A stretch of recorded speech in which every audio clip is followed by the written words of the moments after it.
யோசேப்பு தூரம் வரதை பார்த்தா அவங்க அண்ணன்மாரெல்லாம் ஒரு திட்டம் போடுறாங்க யோசேப்புக்கு விரோதமாக. யோசேப்பை கொன்று போட்டுடலாம் அப்படின்னு சொல்லிட்டு, பாரு சொப்பனக்காரன் வர்றான் அப்படின்னு சொல்லிட்டு கிண்டல் பண்ணுறாங்க.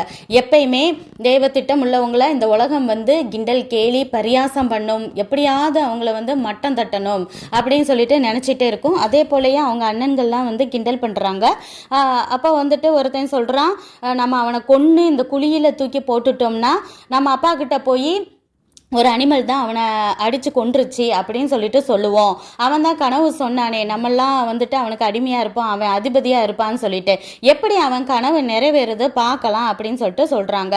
எப்பயுமே தேவ திட்டம் உள்ள நபர்கள்னாலே பிசாசு எந்த மனிதர்களையாவது எழுப்பி அவங்கள கொலை பண்ணுறதுக்கோ இல்லை அவங்கள ஏதோ ஒரு இடத்துல இருந்து துரத்துறதுக்கோ இல்லாமல் பண்ணுறதுக்கோ பிசாசு எல்லா வேலையும் செய்வான். அதுக்கு ஆதாரம் என்னன்னு பார்த்தா மோசே மேலே திட்டம் இருந்தோடனே பார்வன் மன்னன் அவன் சின்ன குழந்தையா 3 மாத குழந்தையா இருக்கும் போது அவனை கொல்லணும்னு ட்ரை பண்ணுறான்.